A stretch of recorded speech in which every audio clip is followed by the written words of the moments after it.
All right, y'all, let's go ahead and get rolling. I'll go over real quick. Got a few new people on here, Joe. Just make sure you're muted if you're not talking, so we don't have any background noise. But at any point you want to unmute yourself and talk, you want to welcome to, or you can write in the chat and I can roll in there and facilitate. I'm going to do a presentation today. I was asked to do one on correctable errors. So let me just share my screen real quick. Hopefully y'all can see that. But I know we had some discussions on a two-person training a few weeks back, and then Marvin asked me and a few other referees to say, hey, can you talk about correctable errors? They don't happen very often, but when they do, we gotta make sure that we understand how to do it. I'm trying to simplify it as best we can because I know we do get a lot of confusion on it. But before I do dive in, this is a really good YouTube channel for y'all to check out. And don't worry too much about the presentation. I can email it to you. So you don't have to take notes on any of that stuff. I've got this on a PowerPoint that if you want a copy, I can send it to you. And I'll probably have Diana throw it up on the website. But if you go to YouTube and just type in Officials Institute, it's really good. It's pretty much all high school stuff. And they go through all these kind of situations. They're not very long, anywhere from 6 to 10 minute videos.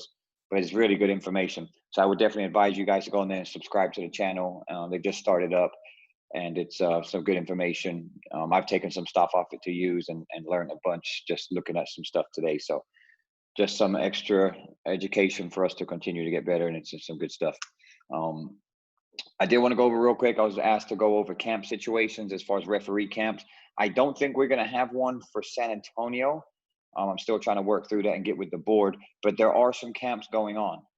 I went to one, some other referees from our chapter went, some decided not to go, and some others have been in it. So as far as the camps going on, you have to, of course, if you don't feel comfortable, absolutely don't go. But some tournaments have been doing some really good jobs of their protocols. So my advice to everybody on here, if you want to go to a camp, I would get with the camp director and ask what the tournament is and what kind of procedures, and then go on their website. Because if they are a legit tournament, they'll have a website for one, and they should have all their COVID protocols. For me that run a gym, when a tournament wants to use the factory, they have to sign a contract, and we have all these procedures for them. I would hope that most gyms in the country or in Texas are doing the same. So if you do want to get in the camp and you feel comfortable, just do your due diligence on the back end and be proactive and ask a lot of questions and make sure they're doing it. What a lot of tournaments are doing is they're allowing the teams in with pre-registered, typically spectators, or only an X amount allowed in the gym.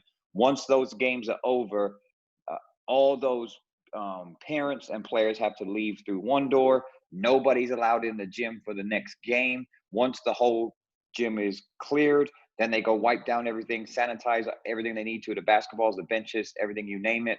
And then they allow the next group of kids in. No parents, no kids can stay and watch their friends and do that. They can only be there for their game time. That's been highly consistent in Texas. For all the tournaments I know in Austin, Dallas, Houston, here in San Antonio, everyone for the most part are doing that.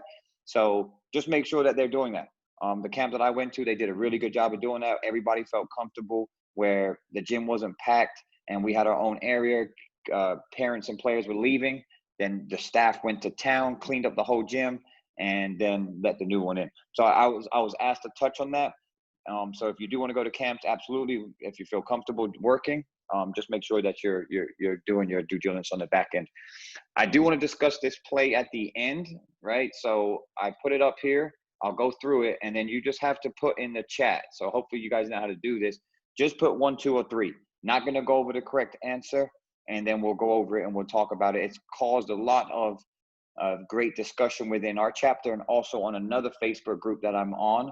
And I put this same situation in their group, and they have like 6,000 members, and it's been interesting to go back and forth on it. So the situation is 3.4 seconds left in the game. Team A is up 2. Team B has the ball. They inbound the ball. It's a legal throw in. The kid gets the ball. B2 takes 2 quick dribbles and scores a basket. The clock did not start properly and is still showing 3.4 seconds. The officials noticed a timing mistake after the ball went in the basket. How do we resume play? So number one is you do it over. You don't score the basket, you put the ball back at where we had the throw in and leave the clock at 3.4, and you basically do a redo. Another one would you score the basket and you leave the clock as it is, 3.4, and let team A take the ball out of bounds, or you score the basket and you go to overtime. So those are the three scenarios. There is another one about not score the basket. I just wanted to give you three. I won't give you too much. So just in the chat, if that situation happens, you just put 1, 2, or 3, and then we'll kind of dive into it later in at the end.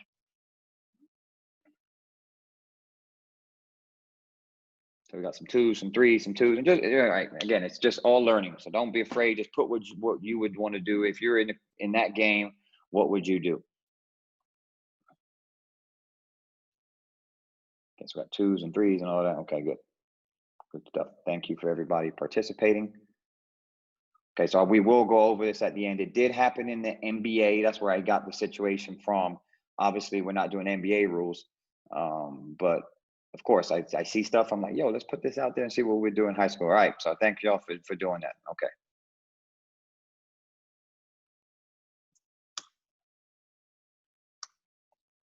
Okay, so let's go over correctable errors again. If you have any questions or anything, hold on. Someone's trying to get in. And if you did just annotate on my page, please go ahead and take that off. And can someone help Tony Schaefer get in? Anybody that knows Tony, he's trying to get in. He's struggling to get in right now. So I want to go through this. All right. So yeah, if you just wrote those little blue lines on me, just try to clear your annotation. Not sure who did that. But let's get into correctable errors. So I want to keep it as simple as possible. There's a lot of information on here. I'll go through it somewhat slow, but again, I'm going to send this PowerPoint to you. But correctable errors involve mistakes which do not involve either judgment or setting aside of a rule which may be corrected when discovered. Okay. So we've got to understand what correctable errors are. We got to understand the rulings. We got to understand the timing and all those things. And they're not a judgment, right? It's not a judgment situation. And we're not setting aside any kind of rule. Just keeping it super simple. That is exact wording out of the rules by topic. So then we get into what is correctable errors. Well, you need to go to your rule book, page 18 and 19, and it's section 210. So there's 5 correctable errors. The easiest way to think about it is 4 of them involve free throws. So A, B, and I don't know why it always skips and goes D, E, F, but it's going to be a failure to award a merited free throw. So we're supposed to give a free throw, we don't, or we award a free throw when we're not supposed to. We're permitting a wrong player to attempt a free throw, attempting a free throw at the wrong basket, or erroneously counting or canceling a score. So 4 of them are due with free throws, and 1 of them is to if we score basket or canceling a score on that. So we just need to understand that. Those 5, again, I've said it on every single presentation or Zoom meeting we've done. If we understand rules, it can really help our judgment. The way that we do that, we got to stay in our books. And there should be any excuse for the last 5 months why we haven't been diving into our case books, our manuals, our rules, and our rules by topic. So here, again, that's the first 5, and then it dives into all these. I'm not going to go through these, okay, because I don't want to bore you. But that just kind of gives you an idea on Article 2 through 6 to go through. So when you get an opportunity, again, I'll send this to you. Just go through this, and again, it really you'll understand when time frames, what we can do, what we can do in those type of situations. This helps everything. I'm more of a visual learner, so when I see this, it kind of makes a lot of sense to me. This is something that it's in the rule book. You can take it right out of there. It's under correctable errors, page 19, I believe.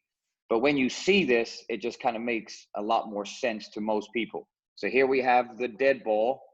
Then we have, this is when the error has made. Now, a lot of people have said to me, okay, we have a dead ball, and then it says down here if the clock is stopped or running. So that, well, how can you have a dead ball when the clock is still running? It's a great question. When the ball goes through the basket, it's now dead, but the clock doesn't stop. Okay, so that would be a situation on a made basket, ball goes through the net. Now it's dead until it's at the disposal of the team and take it out of bounds. That would be considered a dead ball, but the clock's going to continue to go. On everything else, you got a dead ball, you got a whistle, you got a foul, out of bounds, a violation, those type of things. That's going to be a dead ball where the clock stops. So you can have a dead ball with the clock running and with it not running. Just want to make sure that everybody understands that. Then we get into the first live ball. So that would be, again, if it's a dead ball and the clock is stopped, our first live will be when it's at the disposal of the thrower in. And the same thing if it goes through the hoop and then they take it. out of bounds, it's at the disposal. So there's the first live ball. Then we get into our next dead ball, which we talked about, and this is where it is, that second live ball. It has to be corrected before this line.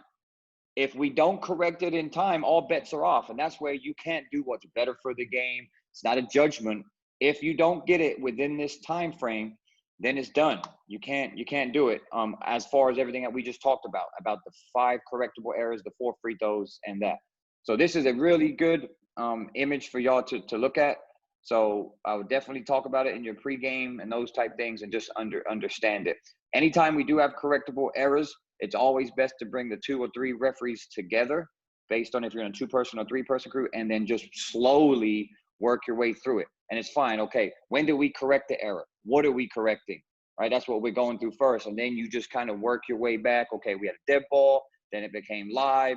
Did we have another dead ball? Did it become live again? That's the best way to kind of just sequence your way through it. Okay. Let me just check the chat real quick. So I want to make sure I haven't anybody. Okay. Here we get into this situation where we talked about this on a 2-person. I wasn't on the Zoom meeting, but they talked about a case play where a coach can request for a correction. So a lot of people didn't know this, that a coach can actually ask the table that they want something to be corrected, and that then the table will let the officials know. Typically, at the next dead ball, they're going to horn it, come over here, and that's it. And I don't know if any coaches are on here if they know that they can do this. But coaches can request for a correction. So if you could, this is right out of rules by topic. And again, for y'all that don't have this book, I don't know Kenny or Marvin on here, you need to get this. This book is basically, you put the rule book and the case book, you put it all in one, and it kind of goes section by section. It's really easy to go through, and it gives you most of the situation that happens in games, most of the most popular case plays and all those things. It's a great book to have. But here, so this is right out of the rules by topic. Timeouts occur and the clock is running shall be stopped when official response to the scorer's signal to grant a coach's request that a correctable error, which we just went over, or it could be a timing situation that the clock didn't start, or it started too soon. Could be something to do with the score. The score is not right. Maybe their book is showing this and there's some discrepancy on the score, or something to do with the AP arrow, the ultimate possession arrow. Can't mistake be prevented or rectified. So they may be able to stop it prior, or if it's already made that mistake, then we can go back and fix it. The appeal to the official shall be presented at the scores table when a coach of each team may be present, and that's 584 right out of the rule book. That's what it is. So I want to try to keep this in simple terms as possible. A coach may request a timeout to discuss a correctable error, a problem with points, timing, or the AP arrow. If the error is corrected by rule and within the appropriate time frame, no timeout shall be charged. So this was the discussion that we had. A coach can request it, but they also have to understand is if the referees go digging for this error and they can't find an error, say it's to do with the score or the time, and there's nothing to correct, well, they're going to be charged with a timeout. The discussion is when do we do that? So here's the situation. A coach asks for something to do with the score. So we say, okay, coach, we're going to check it out. You need to understand that if we don't correct it, you're going to lose a timeout. Okay, yeah, I still want you to do it. Then the referees will go do whatever they need to do. Typically, the R will talk to the table, maybe with another referee. The other referee may be back watching benches, however you want to go through it. And then if it is correctable and we've done it, then we don't charge them a timeout and we play. If it's not, then you'll start the timeout and then the coach will go to their timeouts. The discussion do you charge the timeout immediately and then you go try and find the error? Well, no, we're not going to do that because we don't know if there is an error or not. So that's the way that you go through that procedure. But just understand that coaches can do that, but they understand it because if there wasn't this, what the coaches are going to be doing on every single, check the score. That's not right. Well, there's got to be some kind of consequence for them doing that. So coaches need to understand that they can do it, but also understand the consequences of that. There is some examples. I just put that in. There's 2 of them in the case play. And I think James Young was on here. He found it, and there's a situation where that comes up, and it goes over that. So again, get in the case book, go to this one. It's under coach's request, and it's just something good also to, it kind of falls under correctable errors because they can do that. But again, if it's a correctable error, it has to be found in the time frame. So say a coach wants to talk to you about a free throw that was by the wrong player, and it's already past that window, it's too late. And you can tell the coach, we're already past that time frame, we can't go back and check it. If it is within the time frame, then you got to go do what you got to do as far as that. Again, any questions, just throw them in the chat. Or if you want to unmute yourself, you're more than welcome to, and let me know. Mark, I got a question. Yes. Yeah, so say the coach calls a timeout and he's addressing an error that is not a correctable error, and he is correct. Let's just say the alternating possession error, for instance. That's not a correctable error. He calls timeout and says, hey, this is going the wrong way. And you go, yes, indeed it is. You fix the AP. Now, can you not charge him with a timeout because it's not a correctable error, even though he's correct? You see what I'm saying? I mean, I see what you're saying. No, because if they want to look at the AP arrow that's wrong, right? So say you're running down the floor, Brad, and the coach is like, Brad, the arrow is wrong. The arrow is wrong. I think as referees, we should be like, okay, coach, hold on about it, right? But then I'm just saying he calls a timeout to address it. To do it. He's got to go through the scores table to do that, right? So if he wants to call a timeout for us to go investigate that, and he goes through the scores table, say, hey, I want to request a timeout to go through that, then we can do that. Now, if you find that it is wrong, like you go back and we go, hey, what was the last one we had? And then the table says, oh, you know what, Brad? He's right. It should have been their ball. Like they come with the mistake, then we're not going to charge them a timeout. We're not going to do that. Okay. We'll fix the error. Yeah, I mean, that makes sense, but it's not a correctable error you're fixing. But, well, I mean, correctable, yeah, the correctable, but the correctable errors got, like if he wanted to, the coach, he or she wanted to correct an error, a correctable error, and it's not within the time frame, we can't go. But it clearly says here, and I'll go back to it, is that, let me go here. A coach may request a timeout to discuss a correctable error, a problem with points, timing, or AP error. If the error is corrected by rule and within the I see what you're saying. If the error is corrected by rule and within the appropriate time frame, no timeout shall be charged. I see what you're saying. So you're saying within the AP arrow, we have to find it before the second live ball. Is that what you're asking? Well, that, and in addition, it's not by rule a correctable error. So can he call a timeout to address it and have that timeout given to him? So, I believe he can. If I'm reading it correctly, I believe that he can. And I'll be honest, when I looked at this, I wasn't 100% sure when I read it in the rules by topic. So that's something I can dive into later. And I'll let you guys know. But if I'm reading it, because this is what it says in simple terms, that's exactly what it says out of the rules by topic. So, yeah. I'll dig into it more. It's the right thing to do, but I mean, if you just lawyer speak in it. Yeah, I know. Yeah. Yep. I know what you're saying on that. Mark? Yeah. Go ahead, Fred. There's two statements there. If the error is correctable by rule, and that is if the AP error is wrong, we're able to reset it.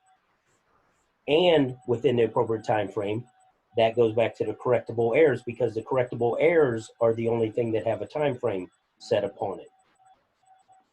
So no other correction has a time frame set upon it. Right. So we're good, right? Is that what you're saying? Yes. You're with me in Yes. this? Okay. And that's how I read it too. Yes. Yep. Yes. Okay. You got, if the error is correctable by rule, just resetting the arrow, that by rule can be reset. Yep. At any within the appropriate time frame. The appropriate time frame is on your slide before. With the correctable errors. With the correctable errors, those 5. And one thing on the correctable errors, where many people get in trouble, and you highlighted it a little bit, was we forget that a made basket is a dead ball. And when people get the correctable error, they start thinking stoppage of clock or a stop clock, not a dead ball through the basket. And that's why that chart that you go back one, that's why that chart talks about, or has a line item that isn't, well, I think it was the other way. The chart talks about you can have a dead ball, but the clock's still running. Right. And I think that's where we get in trouble, is if 2 made baskets, a made basket here, a made basket there, and now all of a sudden we have that's 2 dead balls, it's too late. But we're thinking, did a whistle blow and did the clock stop? That is a dead ball. And that's not true. That is true, but we had other dead balls associated that can still have a running clock. Yep. Yep. So that's Thanks, where Frank. we Yep. got to take it all the way through. Take it from when the error was and where you are today. Everything that happened between point A and point B. Agreed. Yeah. Thank you. Okay. Let's talk about prevention. All right. So the first thing I didn't even put this as one, is we got to try not to have them. That's the best, right? If we can be, highly skilled with our communication with our table crew, understanding, let's talk about bonus, right? Understanding when it's a one-on-one and when we're getting close to the bonus, right? We've got to understand this. We should have a feel when we're getting close, and we should say a lot throughout the game. Hey, Frank, can you check the way are we close? Are we close to one-on-one? And the same thing when you get to the one-on-one, okay, next one is 8, 9. We got to be getting close to the double bonus. Those type things we should know. Same thing with the possession hour, right? We should know these type things. Finding shooters, making sure that a kid that shoots an M1 and gets fouled, that they don't try to slide someone else to the free throw line. Kids will do stuff like that. So the first thing I put is let's try not to have them. Then you ain't got to get into it, because correctable errors can get very, very confusing. So if we're highly skilled and be great officials as far as all the stuff that we can handle that, then we ain't got to worry about correctable errors. Sometimes it happens, unfortunately, and sometimes we don't have the best table crews and those type things, but let's try not to have them. Pre-game it and over communicate, be a great partner, help your partners out in those situations. But here was the things that I found off Arbiter. These are not mine. So these are the things that I found that Arbiter put out there a few years ago is, table officials should be responsible, mature adults. I think a good way to say it, and I learned this from one of my mentors, is let's assume every table crew is really bad. Just assume that. They don't know what they're doing, right? This is not saying being disrespectful to them. Just assume they're not good. So then our antennas are higher, our awareness is a lot higher. We've got to have great communication with our table crew. Everybody understands that they're a part of our team. They can really help you, and they can also really hurt you.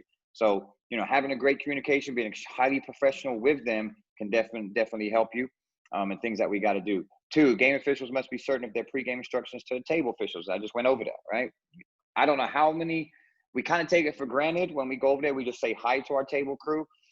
I think it's a lot harder in the middle school games when you have an English or a math teacher, or they don't want to be there.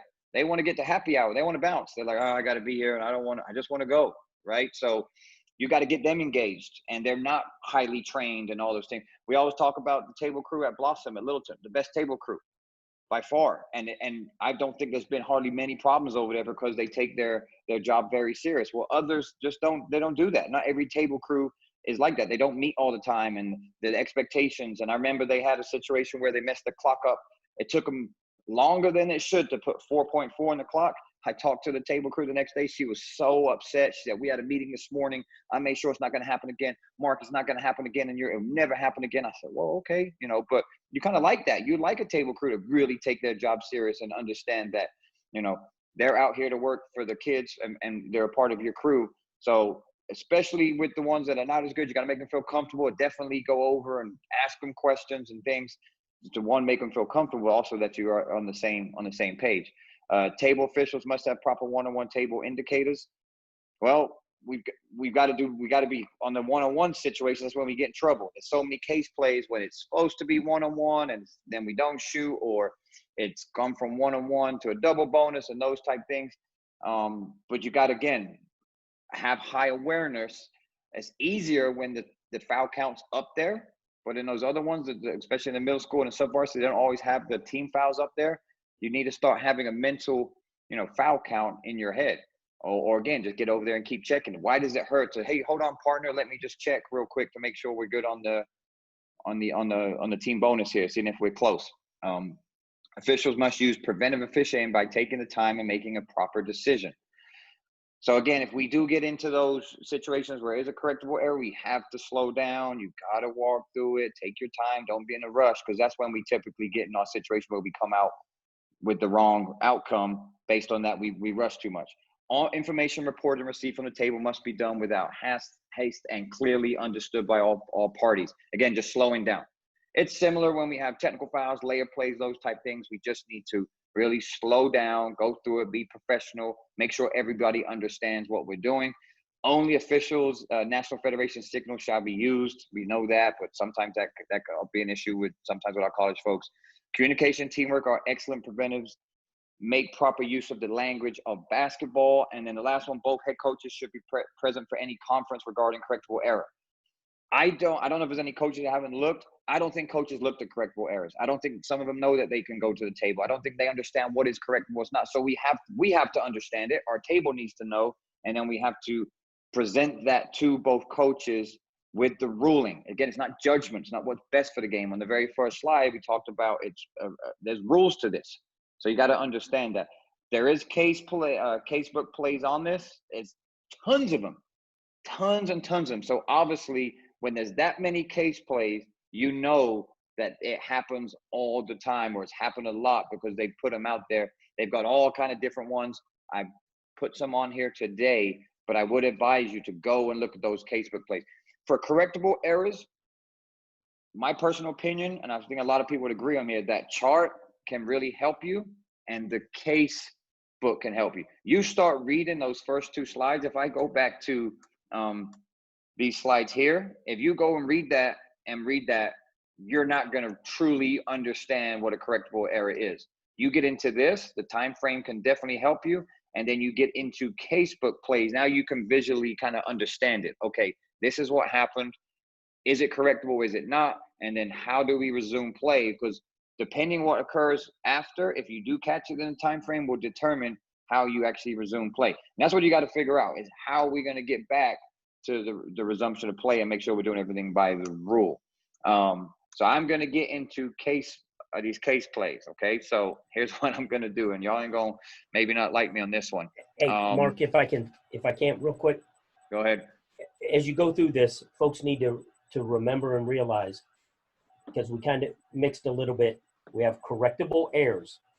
They're very distinct. They're very identified. They're defined. 5 items, correctable errors, time frame. Then on the other side, there are corrections that can be made, like the AP arrow, those type things. So there's 2 separate areas here: correctable errors that have a time frame, that have a definition, and then there are corrections that can be made, like Mark said, and corrections can even go deeper. There was a score not counted. Was it a 2 or a 3? Or was the foul on 11 or the foul on 21? Those type things are corrections that can be made when you have definite knowledge that an error has occurred and you can correct it. Correctable error versus corrections. 2 separate things. Stay within the boundaries. Thanks, Kenny. Is there any questions on that? Appreciate it, Frank. Yeah, because we do, but they do. They're different, but they still can fall under correctable errors as well, because a coach can ask for a correctable error at the table if we're not aware of it, or the table's not aware of it. And then again, yeah, to Frank's point, they can at any point go with the score, the timing, the APR, those type of things. Any questions if there's any confusion on the difference? Again, if you get in your rule book, it's pretty straightforward. All right. Correctable errors, it can be tricky though. That's why I wanted to just spend a lot of time on this today for us to really understand it. But anybody got anything? Yeah, Mark, can I jump in? PJ, go ahead. Out there for playoff games, especially say if you're going to a university like at UTSA, for instance, their table crew throughout the whole season work college games, and the rules are different. And they will tell you that they're not as adept at NFHS rules over there as we actually brought the table crew into our pregame about 5 or 10 minutes and just covered everything that you guys just talked about that's dealing with timing and scoring. So it really helped out because they don't work high school games a lot, and it really helped them out, and it made our game go a lot smoother. Yeah, I agree, PJ. And you can do the similar thing with the middle school, right? The middle school may not be as polished as the high school one. So definitely, I personally wouldn't advise them coming into your locker room. That's what they do in college. They'll come in beforehand. But I definitely would promote you having a good, solid conversation with them to make sure that you're on the same page, no confusion. I always like, if I've gone to a middle school game and said, hey, what happened last game? Did you have any issues? Did you have anything that was going on? You have any questions? That kind of opens them up. And then typically they'll they'll tell you.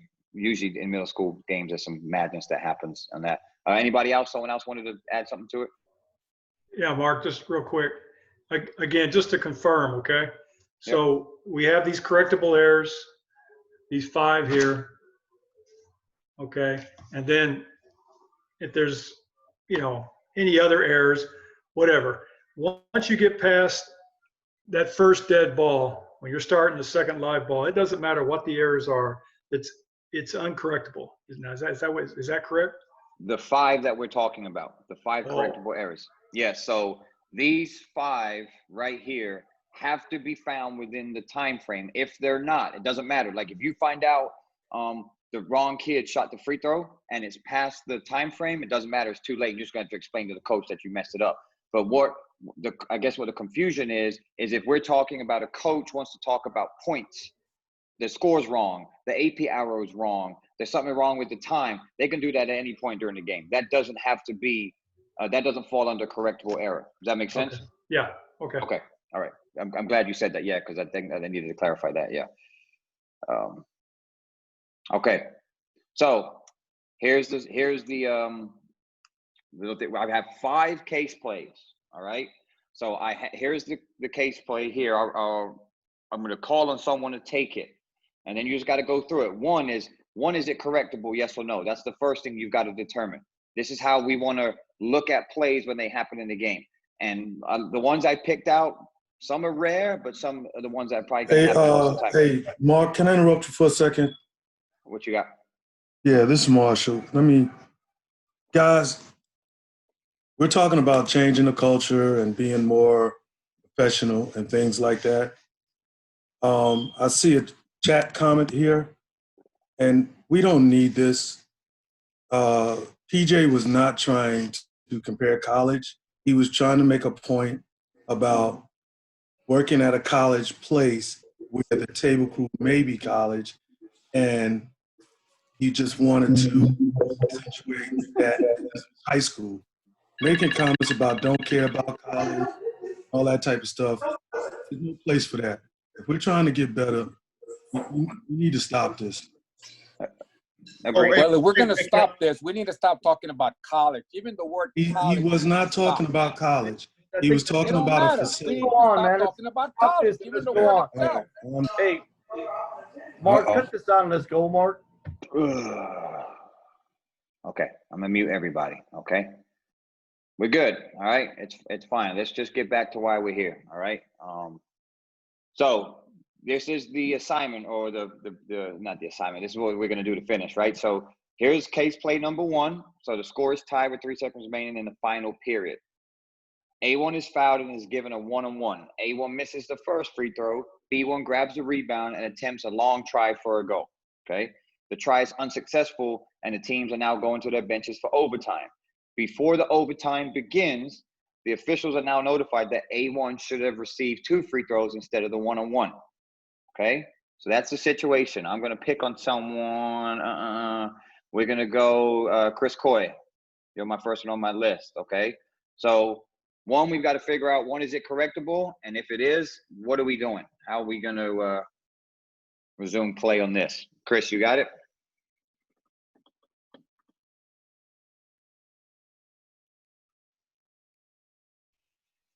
Yeah, Mark. So that is a correctable error. Okay. What you would do is have that one player go to the free throw line and shoot that one shot. And if the shot is made, that's the end of the game. If it's not made, you go into overtime. Okay. Thanks, Chris. Anybody disagree? Anyone have anything different? I don't need to hear it. Okay. Thanks, Robbie. What'd you have? I think it's right that it is a correctable error, but if I'm not mistaken, these on the test too, because you already alerted that's going to overtime, even if he scores the basket, you still need to play overtime. That's why. Okay. So we got 2 different ones. All right. So here we go in the chat. So Chris, this is number 1. Just put it in the chat. Chris believes that kid is going to come back. A1. It's correctable error. Everyone agrees with that. He's going to come back and nobody lined up and shoot that 1 free throw that he was supposed to give, because it was supposed to be a double bonus. And if he makes it, ball game over. If he misses it, we go to overtime. but Robbie believes it's correctable, but make or miss doesn't matter. We're going to start the overtime. So if the kid does score, they're up 1, the overtime will start with the team that's up 1. If they miss it, they're going to overtime, the team will be scored. So just put 1 or 2 in the chat, and I got the correct answer on the next slide.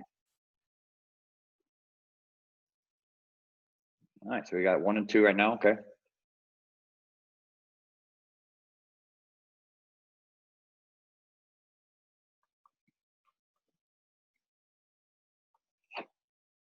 We got a mix. This is good.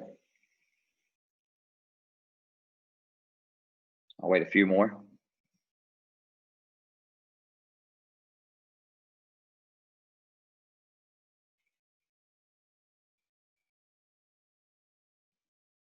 Okay, so it's more 1 than 2. So let's get into the ruling on the next page right here. So the error is discovered within the correctable time frame, which we both agreed and shall be corrected. The second free throw is awarded. If successful, the game is over. If the free throw is missed, overtime is played, and it's 210-1A on that, okay? And there's a rule that goes with it as well. But yeah, just understanding the situation in that is corrected and started before the overtime.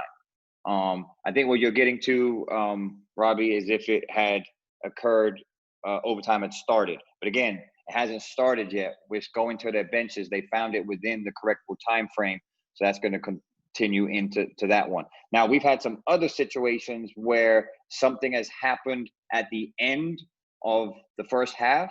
Say we have a technical foul. It's over, and we have a technical foul. Well, then the half is over. We'd come back and shoot those shots to start the second half, okay? But if we had a correctable error in the first half, same situation in the first half, and it was supposed to be 2, that kid's going to go to the line, shoot 1, make or miss. They're going to halftime. If they scores, we're going to add that point to the score before we go in, okay? And you have to shoot that before the teams will go to the locker room. I've seen it where they've sent kids, everyone's out, and the kid's by himself, or that team's by himself. Everyone needs to stay. You got to let that kid shoot the free throw, finish the half, blow your whistle, and then we go to halftime on that, okay?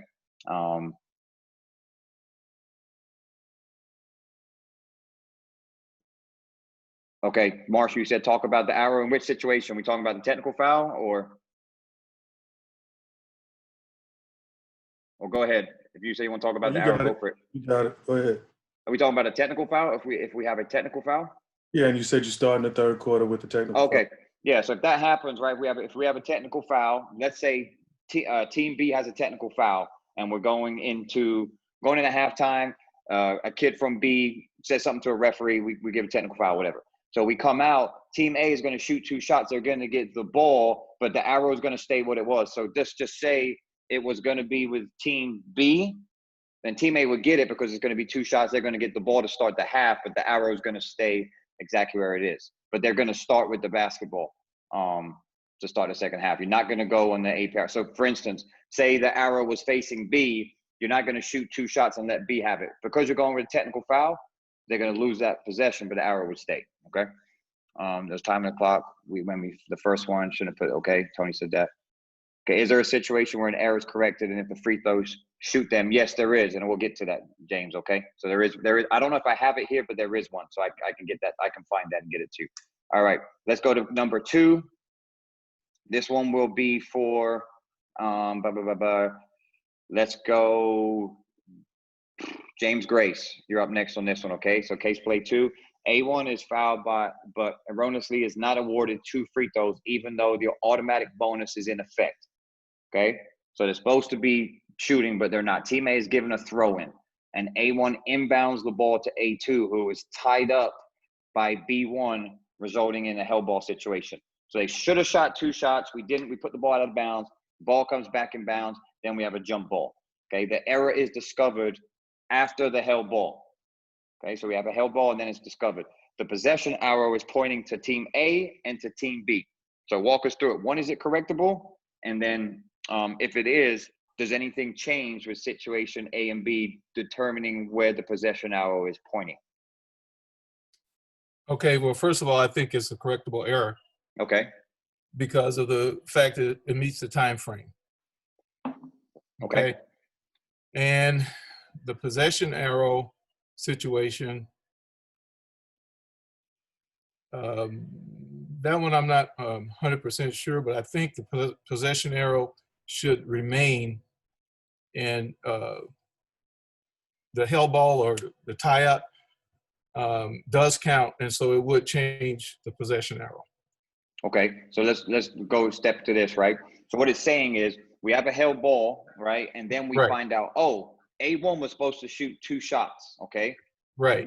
At that point in the game, we're at that point in interruption, Team A has the ball. In the other situation, Team B has the ball. So does that change how you're going to line up the kids? Are we going to go back to the free throws? Because we got to Yeah, we're going to go play. back to the free throws. We're going to Okay. go back to the free throws because it's a correctable error, and we noted at the appropriate time Okay, frame. so we're just going to line them up in both situations and play shoot out the the free throws? Right. Okay, all right. So that's what James said. James has that. It's correctable error for 1. In both situations, no matter what the possession hour is saying, we're going to line up A1 and he's going to shoot or she's going to shoot 2 free throws and we're going to play out of the free throws. Anybody have anything different?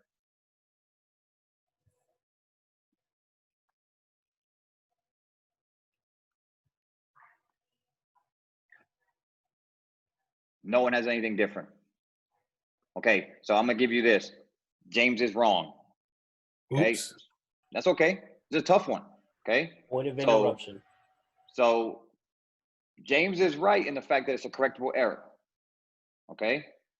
What changes is the possession error because that's where we're coming to, right? We find the error at the held ball. That's when we discover the error, right? So if Team A has the possession, that would change if Team B has the possession, all right? Because if Team B has the possession and we go shoot free throws, and let's say he misses it and Team A gets the rebound, well, the possession arrow is supposed to be for B, all right? So if we look at this,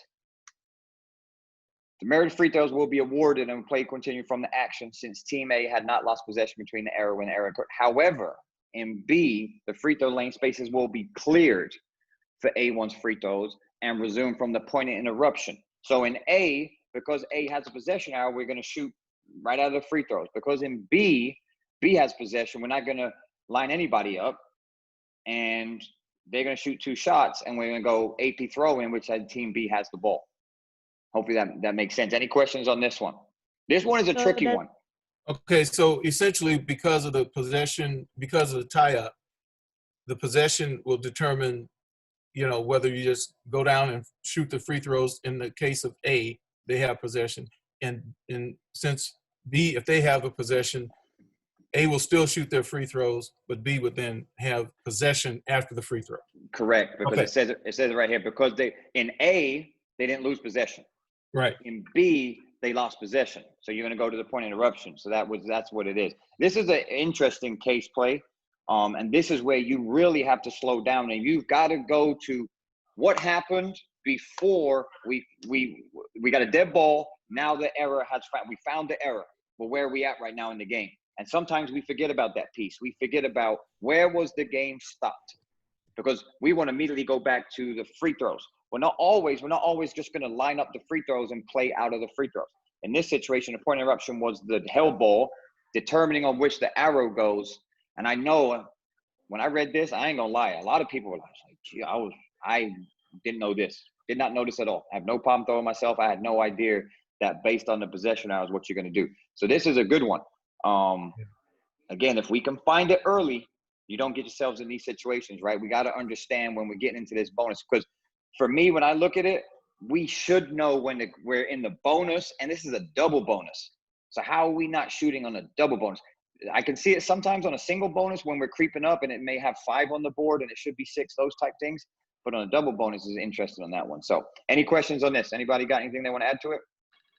I have a question. So it's because the correctable error was in the first dead ball before the first dead ball. But I thought last week or a couple weeks ago when we were talking about this, if A had possession, that keeps it. I thought that would make. No, the correctable error. Like I thought, like I don't know, like the dead ball. Hold on. Let me go here. Say it again, because you cut out on us, Robbie. Yeah. Say it. He from where? Huh? Robbie, say it again. Say what? Hold on. Okay, I don't know what's going on. Any questions on this? Anything else? You want something? Y'all are ordering food over here, man. What is Or going at on? McDonald's. Is it? No, I don't want the McDonald's. But any Dude, is Robbie and Marshall together? I'm confused. All right, we're moving on to the next one. Okay. Mark. All right, next. Yes. Okay, you there? Yeah, I missed everything you said because it froze. Yeah, no, I was saying that you froze on us. I couldn't hear you. What's your question on this one? Are you good now? No, can you just let me know? So, what's the time frame for correctable error? Correct. Yeah, this situation it meets the time frame because it's before the second live ball, right? We have A1 is fouled, dead ball, right? They're fouled, okay? And we're supposed to shoot free throws, but then we don't. So we bring the ball in, first live ball, and then we have a held ball, that's the dead ball. We haven't had our second live ball yet. If we had brought the ball in after the held ball and then we figured it out, then it's too late. So this is within the time frame before the second live ball came. That would be after the held ball. The difference on this one, Robbie, is the possession arrow changes. Not that it's not a correctable error. It's a correctable error. The kid's going to shoot free throws no matter what. It just determines how we resume play. If we shoot out with kids lane in the lane spaces or the kids not. Based on the possession arrow would determine if you're going to have kids on or not. If the possession arrow is pointing to that team A, they're going to line up out of the free throw. They're going to shoot it. If it's B, the other one, he or she will shoot it with nobody on the lane line because the possession arrow is with B, and then B's going to get it wherever the held ball at the nearest spot where it's going to be. Does that make sense? Yes, thank you. Okay. All right. All right. Number 3. This will go to who's my next victim. Let's go. Oh, Jason Johnson. Welcome. A1 is fouled. Team A is awarded the ball out of bounds. The foul was Team B's 7th team foul, and A1 should have been awarded a one-on-one bonus. So this is the most common one, right? We're right there, 5-6 fouls, and we put the ball in, and we should have shot one-on-one. Team A scores on the ensuing throw-in. So they should have shot one-on-one. They throw the ball in. Team A scores maybe right under the basket. As the ball goes through the net, now the officials are informed of the error. So the ball goes through. 1, is it correctable? And 2, what are we doing? Okay. It is a correctable error Okay. because the ball went through the net. The ball becomes dead on the score. So we would go to the free throw line. Well, first we go to the table, wipe the basket that they scored. Okay. Then go to the get the person A1 who was fouled, have them line up, shoot their free throws, and continue from there. Okay. So Jason's got it is correctable. We're gonna wipe the basket that teammate scored in the on the ensuing throw in, and then we're gonna line up A1, whoever that player was, and we're gonna play out of the one-on-one. Anybody got anything different?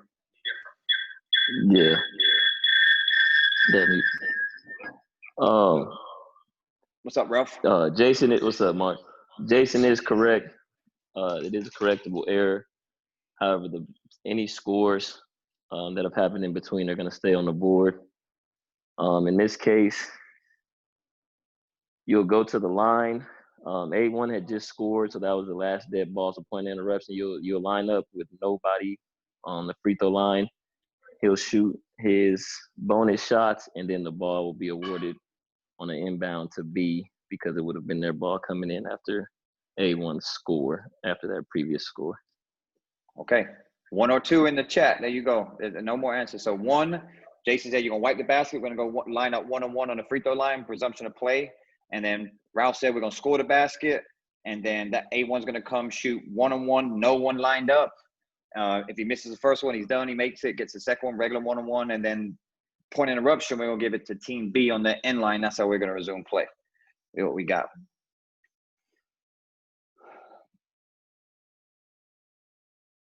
All right.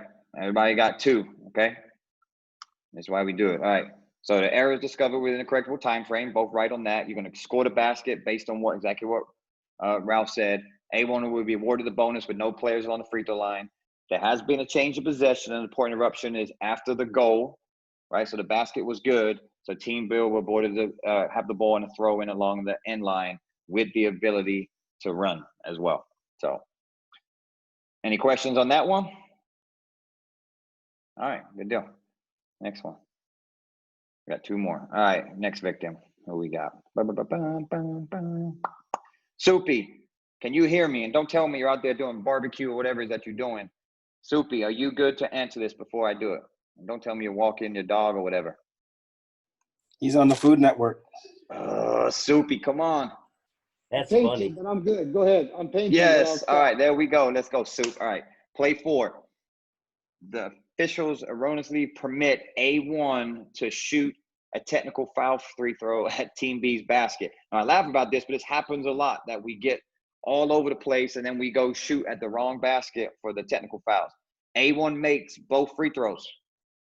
So A1 shoots at the wrong basket for the technical fouls, makes both of them.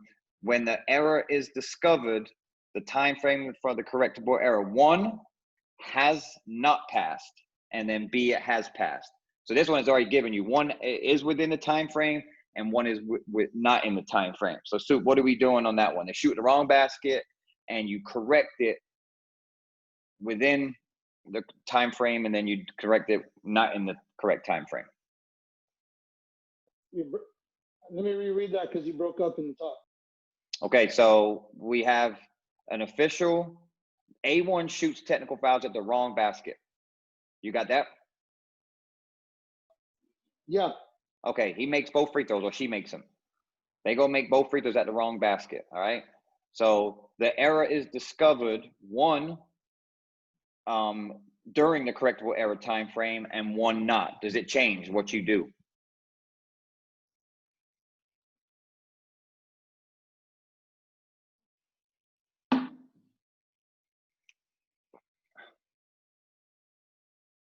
Have we lost Soupy? We've lost him, huh? No, he's looking it up. It looks like. I know exactly what he's doing. Michael, if you're on, you want to take it before he finds it? What would you do, Michael?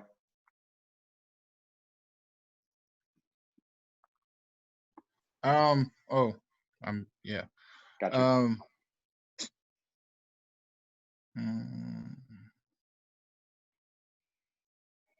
So if the time is not passed, just off the top of my head, because I was running to go get my book too. Off the top of my head, if the time is not passed and A1 shot at the wrong basket, then I would blow my whistle, of course, and then you're gonna wipe them or score? If the time has passed, if the time has not passed,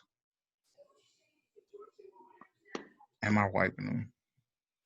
So is it correctable on the first one? Yeah, it's giving you it is. It's telling you. The first one is telling you it's correctable. So then you got to go to your correctable errors. Is it one of your correctable errors? Yep.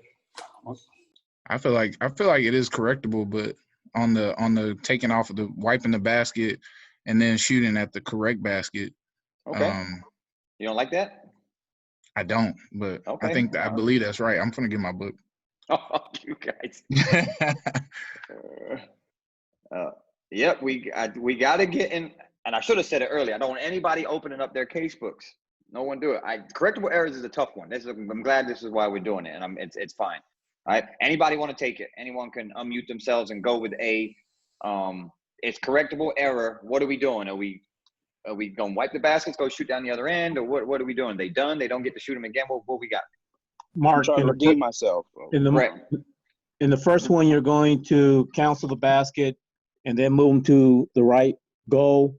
And the second one, you're going to just let the basket go and go on from there. Let the basket go as in what? So the first one, you're saying that wipe the baskets and go shoot down the other end? Okay, I get that. What do you mean? In A, you're going to wipe the basket. You're going to cancel them and put them on the other end to shoot. Okay. Yep. In B, you're just going to count the baskets. For which team? Whoever shot. I mean, So for the team that shot. They shot in the wrong basket. So you're going to give it the 2 points to B, or you're going to give it to A? Hey, whoever shot, even though they shot in the wrong basket, they're going to count in B for that team. They're going to count for team B. Yes. Well, Okay. did B shoot or No, A shoot? A shot in the wrong basket. So they're going to count for A. They're going to count for A. Count for A. Okay, so A shot in B's basket, but you're going to give it to team A. All right. Anybody got any different? Everyone checking their books. I'm gonna add in there, Mark, on that part. I still haven't found my book, but I believe if the points count, they got to count for the basket they were shot in. Okay, I got it right here. Not the team that was shooting. So in A, you're going to cancel the successful free throws by A1 and administer free throws again at the correct basket. So Brett, you're right on that one. It's correctable. It's in one of the 5. So we can wipe those 2 baskets and we go shoot down the other end that the kid or a different kid shoot the technical fouls. In B, the free throws by A1 shall not be canceled and count towards team A's point total. So Brett, you were right. Any questions on that? And just be ready to give a technical foul if you have to reshoot it. Marshall hit it right that we made a mistake. Yep, that's exactly what it is. Yes, we Marshall. made a If you get caught in that situation, it's probably best to let the time go by. Agreed, and make it not correctable. Is that what you're saying? Exactly. So that way, the right team gets the points.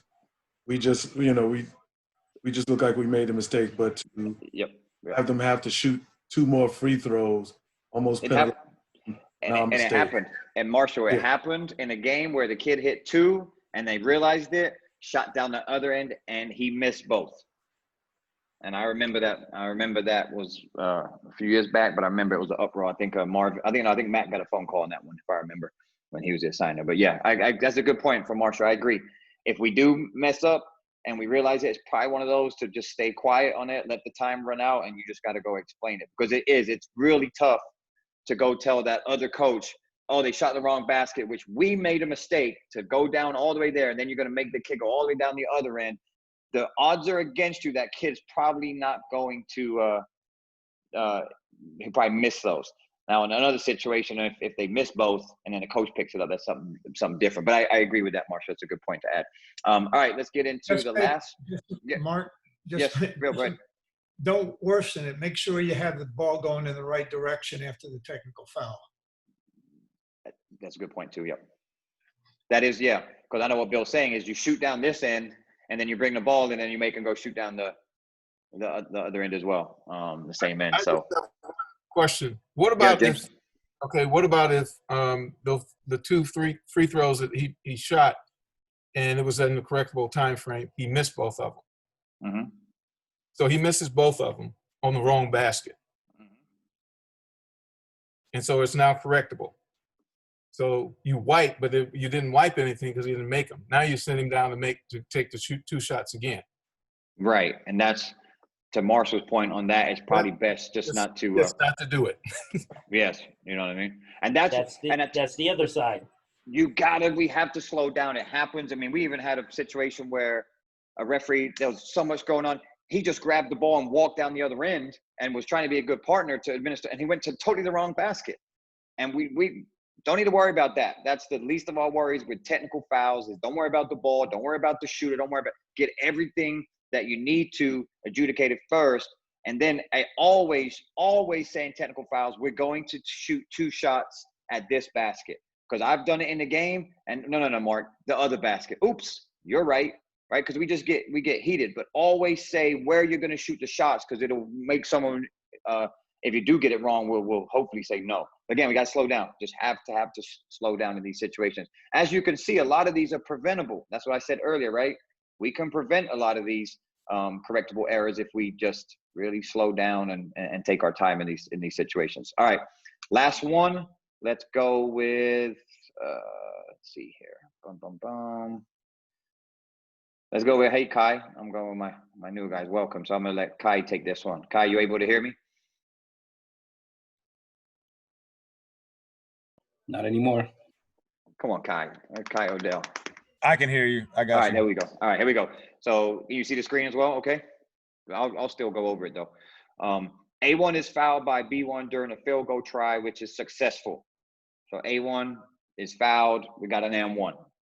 Then A2 is erroneously awarded the free throw. So another kid steps up, could be a twin or a brother. I know PJ talked about that, but another kid steps up to the free throw line to shoot the M1, which is not obviously this incorrect free throw shooter. While A2 successful attempt is in the air. So they're shooting it, the ball's in the air. This is a tough one too. B1 fouls A3. Or B1 intentionally fouls A3. So you've got a common foul and an intentional foul. And then prior to the ball becoming live, the coach of Team B properly asked the referee to correct the error of awarding the free throw to the wrong player. So there's a layer play. We got a lot going on. So the way that we want to look at this is, one, is it correctable? That's the first thing, right? Can we correct that situation we have? And then when the ball's in flight, we have some action going between the correctable error. And there's something in the rule book that tells us what we can cancel and what we cannot cancel. Again, I say it all the time, if you know rules, you can help us with our judgment. So Kai, to you, one, is it correctable? If it is, how are we going to fix that? And then you have a common foul in one, and you have an intentional foul in the other one. What are you doing with those two fouls?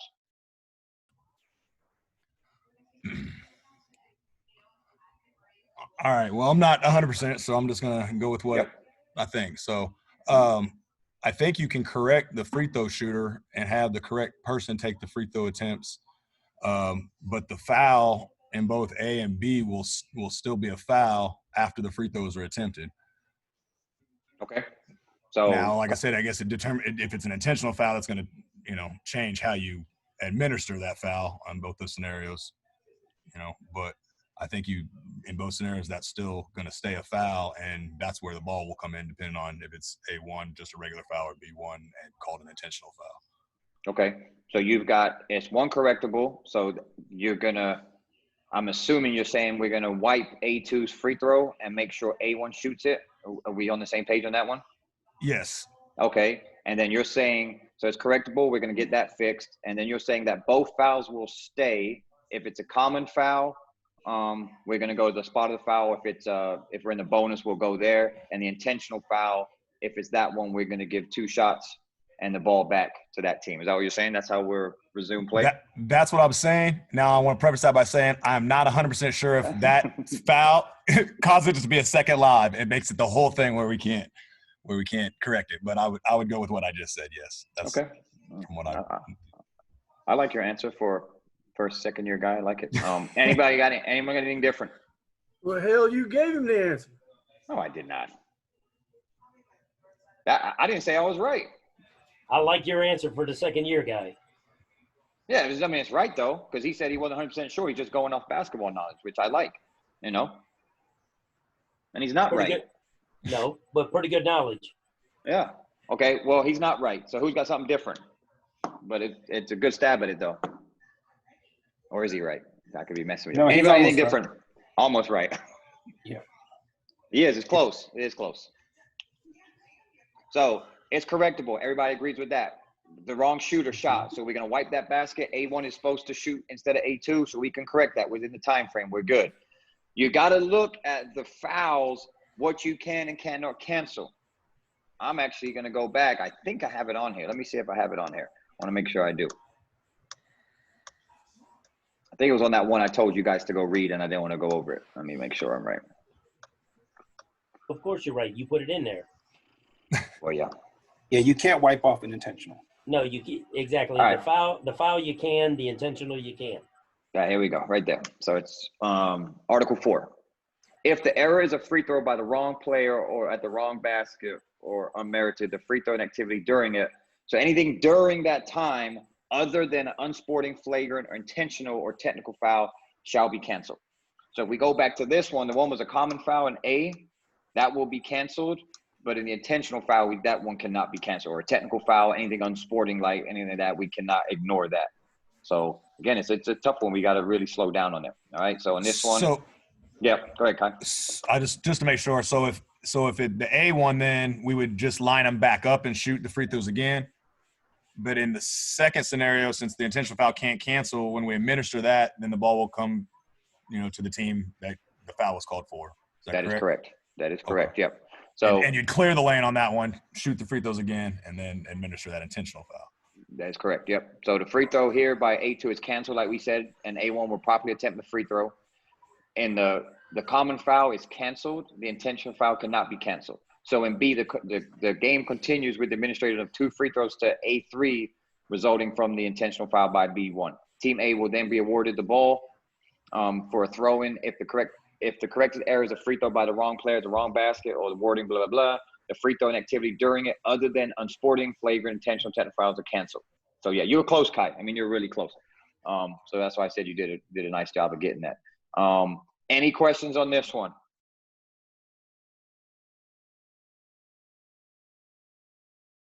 Yep. I tell you, man, get in the books, y'all. Get in the books. I mean, Kai did a good one on that because Kai's a basketball guy, and the basketball knowledge can really help you. That's why he was really close. But if we stay in our books, get in our case books, just read something per day. We're not doing a whole lot. It can really help you. The best referees are able to get out of the situations. I think sometimes we like to do what we feel is better for the game, right? And there's some referees on here that are highly experienced and no coaches that can do that, but we got to be doing things by the rule. If we do that, that can obviously get us out of trouble, and then we're doing it right. And that's what we're supposed to do. We're supposed to be refereeing by the rules in the book. So definitely get in your case books, and definitions is a great one, all that stuff. I will send this to you.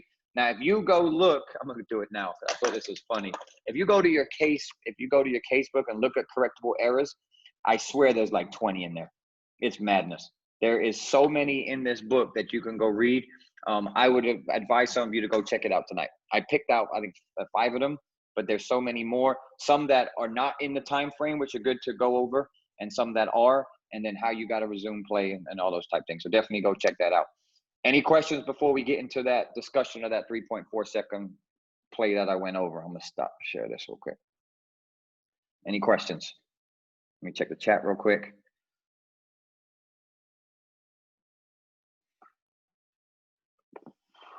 That's funny, Kenny. The tests are out. And Marshall even put it, and I agree. Go take a test. I every year take the test without the books. The good thing is you can take as many times as you want. So just go take it. Just go take it. No books, nothing. Just see where you're at. I don't think most of you will get over a 70. Some of you may. And then get back in your books and go look at it.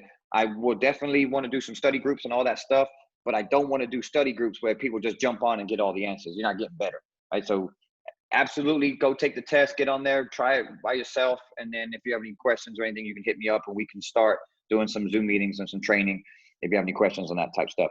I do want to get into this 3.4 second madness in the NBA. And it was a good discussion we had the other day.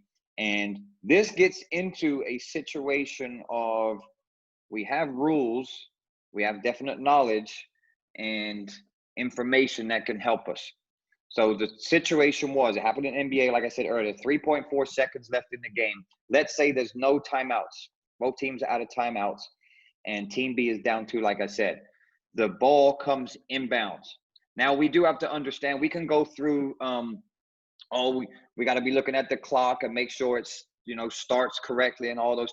I totally get it, right? So in a perfect situation, as soon as that ball came in and we realized that the clock didn't start, that's when we want to kill it.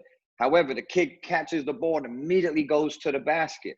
So I could understand why the referees wanted to kind of lay off it, because that would be a huge advantage to the defense based on that the kid just going right by him to score and has a good opportunity to get the game into overtime. So I get both parts on that, but we do have to obviously be clock aware. I know someone put on Facebook, well, that shouldn't happen because we should be aware of the clock. Let's not even get into that, okay? Of course, but it happened. It happened in the NBA. It happens with us. So let's get past that. It happened. What do we have in our rule book to help us, support us, and make sure that we're doing what's right? A lot of people said, let's do what's better for the game. Okay, I get that. But we got to do what's by the rule as well. So the situation was 3.4 seconds in the game. Team B, one catches it, rips through, goes, scores a layup, takes 2 dribbles, ball goes in. And then you look, we kill it, and the clock's still at 3.4, okay? So I put it out there, 1, 2, and 3. 1 was a redo. 2 was score the basket, leave it at 3.4. And the last one was score the basket, we go to overtime, okay? So like I said earlier, I put this on another Facebook group with 7,000 officials across the country, and everybody agreed there's no redo. We don't do redos, all right? So 1 is out. If you put 1, you're out. That you're wrong, okay? We don't do that. So there's no redos on this. Now you got to understand what we're doing with the clock.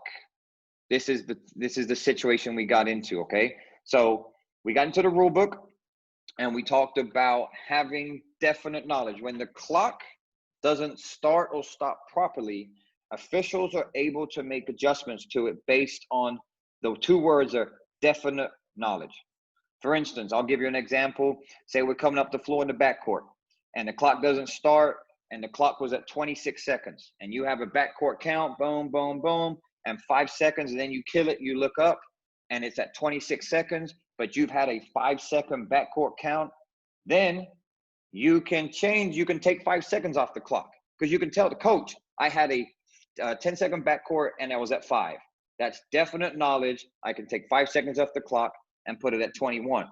Here, we don't have that. We don't have a closely guarded count because there's 3.4 seconds. Why would we have a closely guarded count? What, are you going to have a 5-second closely guarded count on 3.4? We don't have that. So we don't have definite knowledge from a mechanic standpoint of a closely guarded. All we have is kid catches the ball, takes a dribble, takes another dribble, and scores the basket, okay? So then you get into there's a rule, but there's a rule in there that says definite knowledge or any other official information. To me, that's very, very vague. So any other information. Here's how I look at it, and I want to open it up to the group. Myself and Reggie totally when we were on 2 different fences on this, okay? So we talked about a catch, a dribble, and go to the basket, right? We know that some time should have been taken off. Everybody can agree with that. There's no way the kid got the ball, caught it, went to the basket, and no time has come off the clock. So there's definite knowledge some time should come on the clock. The problem is what is the definite knowledge? We don't have an opportunity to go to the monitor, right? We don't have a stopwatch like we would in college, and then in NBA they have a digital watch. However, we do have the table, right? We talked about we have the table. Obviously, the table didn't start it, so they're going to feel pretty bad right now. We're not blaming the table. Some people said, well, you got a bad table, it's on them. No, absolutely not. We need to go to the table, right? And then try to understand what happened with the clock, because we certainly don't want that to happen again. And then ask them if they have any information.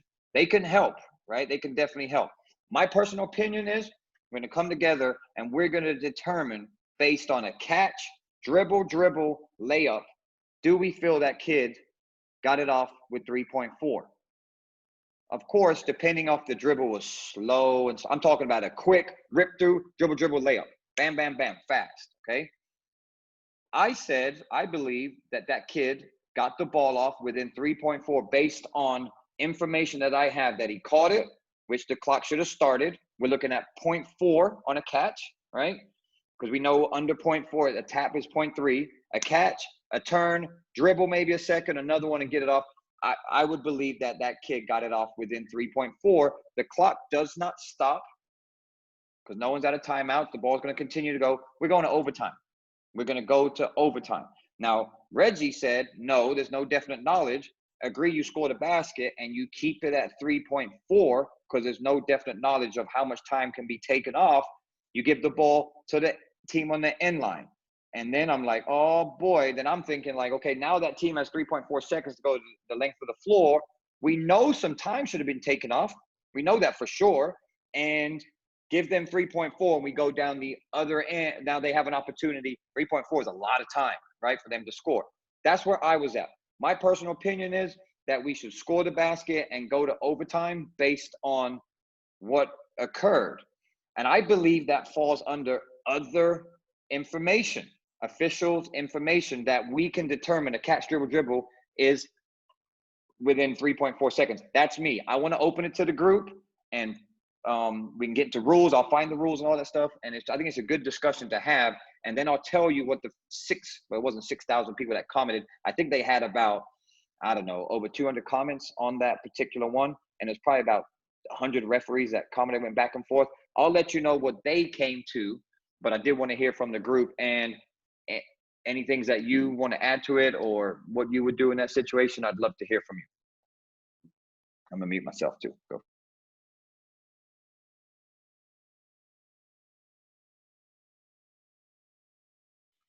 I know someone's got to have something. Mark. Hey, Ron. Hey, I'm going to say we're going to score the basket. We know some time ran out the clock. We don't know if it's 1 second, 2 seconds, or 3 seconds. And that was just a mistake that happened at the table.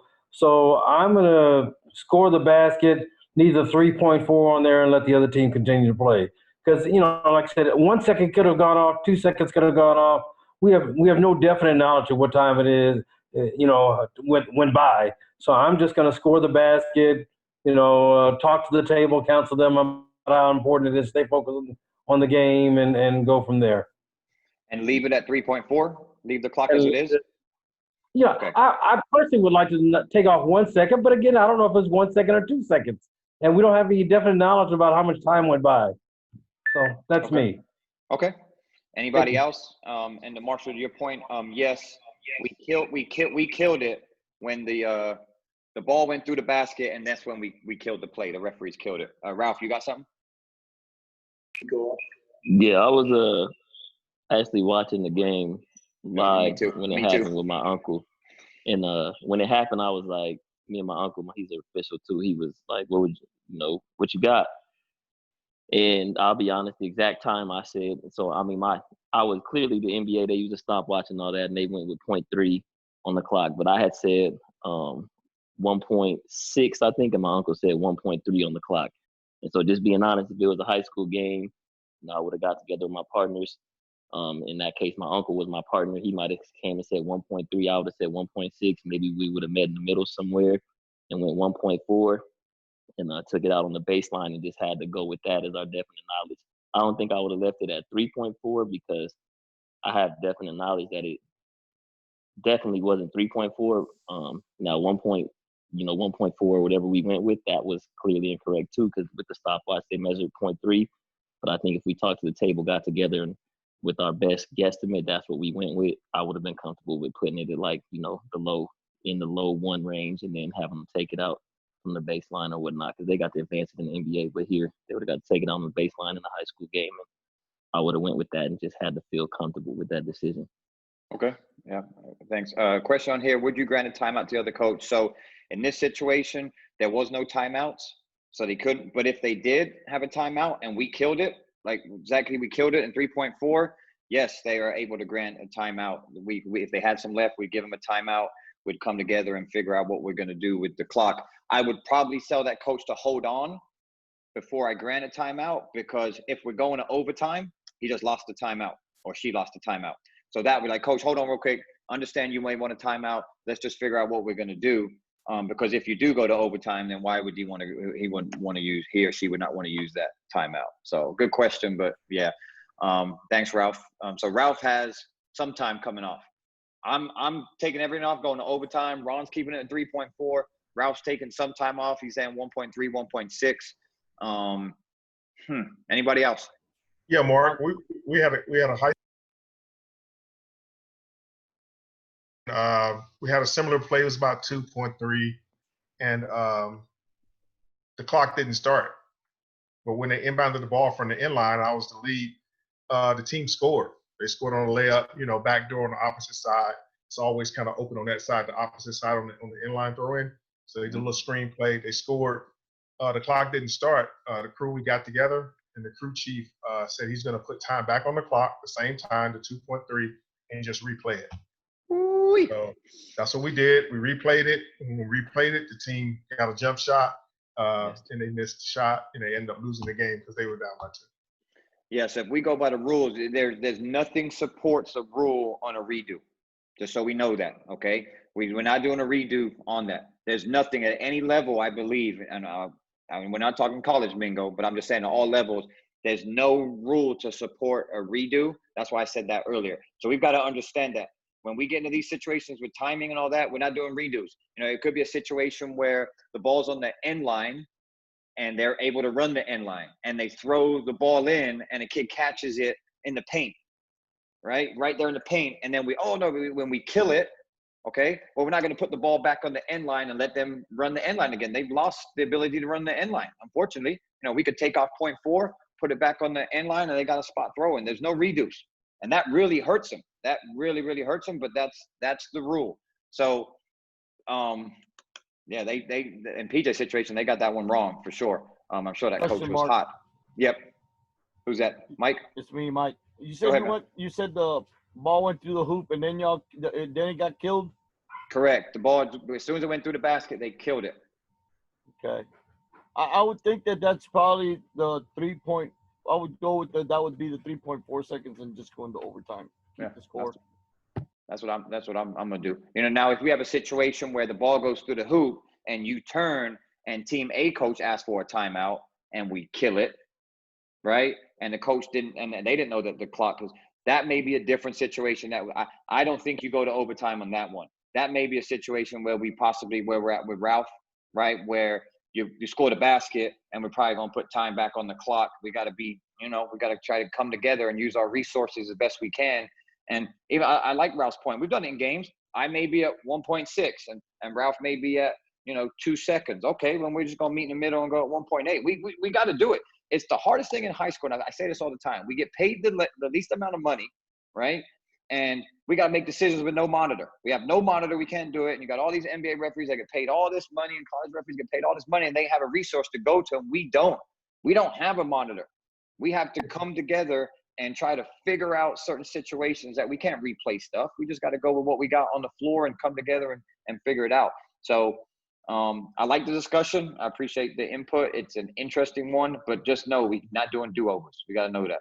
I got one more, Mark. Go ahead. One more input, and this is going to sound weird, but Malcolm trained you, so it's not going to surprise you, but it might surprise others. Malcolm's a little crazy. So we would be in the middle of a game, and he would just come up to you and say, "Don't look at the scoreboard. Tell me everything that's up there." So that was weird, and it was tough to learn how to do that. But what he would also do is tell you how to count backwards. Like say the inbound the ball is 3.4, right, Mark? So now the inbound the ball on the trail. As soon as they inbound it, I should be counting backwards. 1001, 1002, 1003. That way, it's going to give you some kind of sense of where you're at, even if they don't start the clock. So once we became in a habit of doing that, it became easier to kind of figure out, where we are on the clock, if that makes sense. And that came from Malcolm. So it was kind of crazy to do at first, but once I started practicing it, it just works like a charm. I'm glad you said that. So that right into my next point. So what the Facebook group came up with, the consensus was, everybody said no redo. The two discussions were what we're doing with the clock.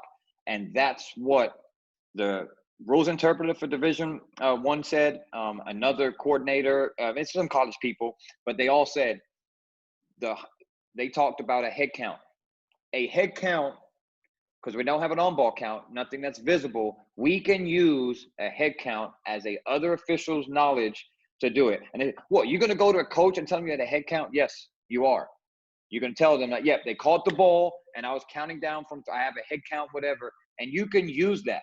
And that's coming from a NCAA rules interpreter that writes the rules, okay? Now, I can't talk on NFHS, but we don't have all the stuff that they have. So I would think that would help us even more that we can use those head counts because we don't have a shot clock, don't have a monitor, we don't have any other resources but ourselves to go to and the table, right? So if the table can help you, absolutely. But the consensus was at the high school level that the basket counts and it would go to overtime if there was no timeout. You score the basket and we're not putting time back on the clock. That's it. We're going. And if that coach is upset, you're going to explain to them that the clock didn't start properly, but we're not going to have a redo by rule. They didn't start it properly, but that basket's going to count, and we're going to overtime. And that's what they came up with, which was It was a good discussion. Yes. Mark, that was a great discussion, and we had this discussion on Sunday. That's a bailout. Okay. If we need to, we'll write National Federation so we understand what the high school rule is. Okay. Because it says official information, not what I think, not what two dribbles. And this is the same discussion you and I had Sunday on a catch, a shoot, and this and that. So if we need to write Federation, we will. Because I went on Federation website yesterday and I couldn't find anything in there. So we'll do that. But what I caution, okay, some of the folks on this line could get away with it. And I mean get away with it being telling the coach, hey, this is how it is. And others, because they don't have the credibility or may not, for whatever, may not be able to do that. But if you don't have official information, so if there's not a count, not a head count, not a 1 Mississippi, 2 Mississippi, we're playing touch football. If you don't have official information, then don't try to fake it. Sometimes you just got to eat it for you and the crew and press on.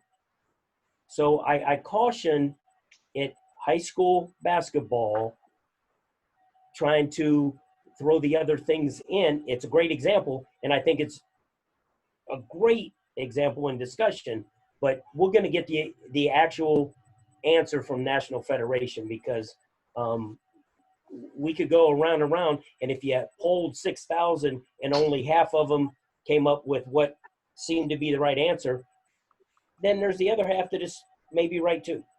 Okay, so I got a question for you, Frank. So if that kid misses the ball, you're now giving them back the ball and putting 3.5, 3.4 on the clock? If that's what you're going to do. If you thought it was a timing mistake. See, there's a plus and a minus. Not doing redos. No, he said he missed it. Right. And you killed it. So who had the ball when you killed it? Well, APRO. Whoever had the ball when you killed it. And then you said, hey, I need you to start the clock right. Whoever was in possession with the ball, you kill it. That's who you killed it with. You didn't kill it while it was not in possession. No, he's saying that if the kid gets the ball, drives to the basket, he misses a layup, and then we kill it because the clock didn't start. Who had possession when the ball was killed?